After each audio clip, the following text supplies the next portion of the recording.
Craftaholics, and if this is your first time here, it is a pleasure to meet you. My name is Peggy, and welcome to my studio. Now, if you're like me, you struggle with storing some of your laces. Not the stuff that comes on the round spools, but like if you buy bulk lace at like Hobby Lobby or Joann's or something where they take it off in the nice big spool and they just kind of fold it and put it in a baggie, or like I've been buying a lot off of Etsy lately. Not a lot, but some. And it comes in a plastic bag and I just throw it in a shoe bin. And for some of the pieces, like these little snippet kind of pieces that are like 3 to 5 inches long, it's fine. They're going to lay in there nice and neat and they're going to be fine. But for longer pieces, like this one, or even this one, they're going to lay in there and there's a better chance of them getting wrinkled and ookified. So I don't know about you, but to me, sitting there at night for a couple hours, like ironing lace, does not sound like a lot of fun. So I was like, all right, I need to find a good way to store these. So what I did, first I thought, what do I want to put them in? And, hold on, it's on the floor. I have some of these letter bins from Dollar Tree, and they're really pretty. They've got a pretty design on the side. $1.25, not a bad deal. Even $1 some places still, but. So I thought, all right, that'll work good. Nice and wide, nice and long, it'll hold a lot of lace. Thought, okay, and I can stick it in a drawer. And I can even stack them like sideways. However, but it's easy to store a lot. And I thought, all right, it's a letter tray, so there's a piece of paper. What's a good width? I want to have 2 rows, so if I just cut a sheet in half, it's 4 1/4. That'll be perfect. Just need to figure out the width. And by trial and error, I came up with cardstock squares that are 4 1/4 inches wide and 2.5 inches, or well, 4 1/4 long, 2.5 inches wide, however you want to look at it. And I came up with this. It was trial and error. I tried it at 2 inches and they looked kind of thin. They didn't look right. And to me, this is what I came up with eventually, and I thought I liked the size of it. So this is the 4 1/4 by 2.5 inches. So that's what we are going to make. What you need is, now this is 110-pound cardstock because it's got a little more bulk to it. But what you can do, well, if you don't have 110 and you want to buy some, I would wait. I wait till Hobby Lobby has it on sale. And when their paper is half off, you can get a package of 100 sheets for $7.99. So that's, if you want to get 110 pound, that's what I would do. Or if you don't have it, you don't want to buy any, take thinner cardstock, cut out a few of the different shapes, and glue them together. Put them like under something really heavy to get a really good tight bond, and you'll have a nice thick spool to use. And you can even take the 110 pound and layer it up a few times to get even thicker, because it is still bendable. But for me, this is fine because I'm not putting tons and tons of lace on them. Most of the pieces I have are like 12 to 15 inches long. So for me, it's fine. But you're going to need squares of cardstock that are the 4 1/4 by 2.5. You're going to need a ruler. You're going to need some kind of a craft knife or a pair of scissors. And you're going to need a way to secure them, the lace on your card, which these are just little mat pins, you can see, that I got off of Amazon. They're 1/2 inch long and they work great for this. Or you can use removable glue dots. But you're also going to need a envelope punch board. And I'm using a 1-2-3 punch, which makes envelopes, bows, and boxes.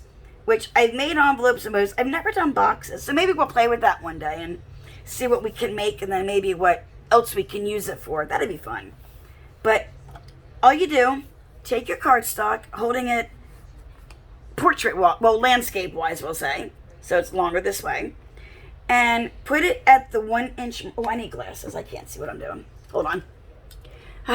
Okay. Oh, much better. Look at that. Line it up to the 1 inch mark, and on this scoreboard, if right at the end here, right where this plastic piece here starts, and that's my 1 inch mark. So just look on your scoreboard, and if this shakes the camera, I'm sorry. It's a little harder to punch 110 pound, but line it up at the 1 inch. and punch. Sorry about that. Then take your cardstock, flip it over, line it back up at the 1 inch, and punch. It's hard with my arms. Then we're going to flip it over to the other side and do the exact same thing. 1 inch. Again, I'm sorry that it's shaking. Flip it over and 1 inch. Okay. And now you have something that looks like this. And my blade is a little dull. That's why it left a little bit of paper on there. So you can either cut that off, like to trim it up when you're done or whatever. I don't care. Then you're going to take it. And this is my corner rounder is up on this side. I'm going to line my cardstock up.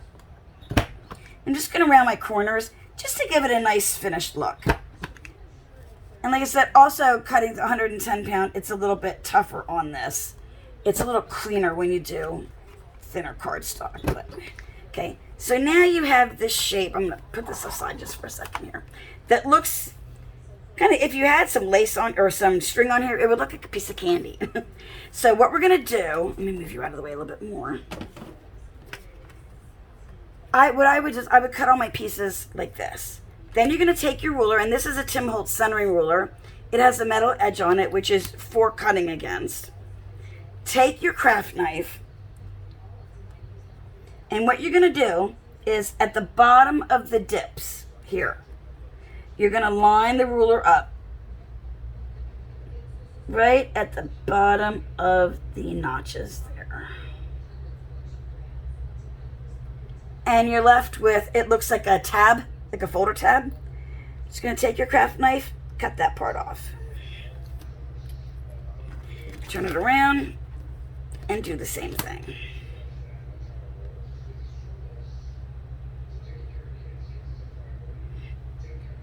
And I know I'm not the first one to come up with these at all, but I just figured since I was trying to get some stuff organized, you guys might want to also.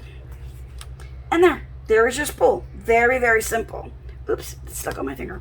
And like I said, at this point, if you have some little schmutzy pieces hanging on there, you can just cut around it to neaten it up a little bit. Okay, then what you're going to do is take your lace. And like I said, now this part, you can take a temporary glue dot if you want to kind of hold your lace on. I just hold it with my finger. I usually start it behind a little bit. Start it this way, and then just take your lace and just wrap it around. There we go. Down and then back up again. Okay. And then when you have the end of your lace, just take either another temporary glue dot or a little pin. You can use a regular pin or a little map pin like I have. And you're just going to secure your lace. If I can do this with my fingers. They don't want to work today. They're all nice and secured. And then when you have all of your spools done, they will line up really, really nicely in your container. Then just do all of your lace, and like I said, this can go into a drawer, or you can make a lid for it if you want to and stack them however you want to do it. But it's a good way to store a lot of lace so it stays nice and intact and nice and neat and very pretty. So let's do one more. Okay, let me get my punch board again. Move that out of the way. Oops. I know I'm making a mess, guys. I'm sorry. Okay. My husband is home, but he's out at the store. The boys are on the bed behind me sleeping, so I'm trying to do this kind of quick here. It is Labor Day, so happy Labor Day. Okay, so we got another 4 1/4 by 2 1/2. Line it up at the 1 inch. And again, I'm sorry that it's jumping like that. Again, it's just shaking the table. Okay, flip it again, 1 inch. And 1 inch. I need to attach that camera to something other than the table, I believe. Okay. Then we're going to put that aside. Like I said, it's easier just to cut everything out at once. This way, and then just, oh, shoot, I forgot to round my edges. Why didn't you guys tell me? All right, let me see. Here we go. You gotta tell me these things, guys. Come on. Okay. Oy. Okay. Put that aside. Okay. Now, you should cut, like I said, it's easiest to cut everything this way and then cut all the tabs off at the same time. It's just a little bit easier instead of doing one at a time like I'm doing right now. But now, besides just layering them, another thing that you can do, if they're going to be out and seen, like I said, these are just going to be put away in a drawer, so it doesn't really matter. But if you're going to leave them out, you can actually make your base one like this, and then you can take some like designer paper, like designer series paper, or any kind of printed cardstock or paper, whatever. I know I'm just rambling, and I do apologize, but you can cut out 2 more shapes out of the paper and adhere one to each side, and then you have a decorative piece. I wouldn't like ink the edges if I were you, because the ink could get off on your lace. But if you have something like alcohol markers or something, you can color the white in on the edges, and I think that would be fine. It wouldn't transfer. Like I said, I wouldn't use ink, because it more than likely it would get on your lace, and then that would be a mess. Okay, so I've got one more time, I'll take my lace, fold it over just about a 1/2 inch to 1 inch, and I'm just going to start winding it around the card. Now, there we go. That's a smaller piece. And take another pin and just secure it. Just like that. And there you go. One more done.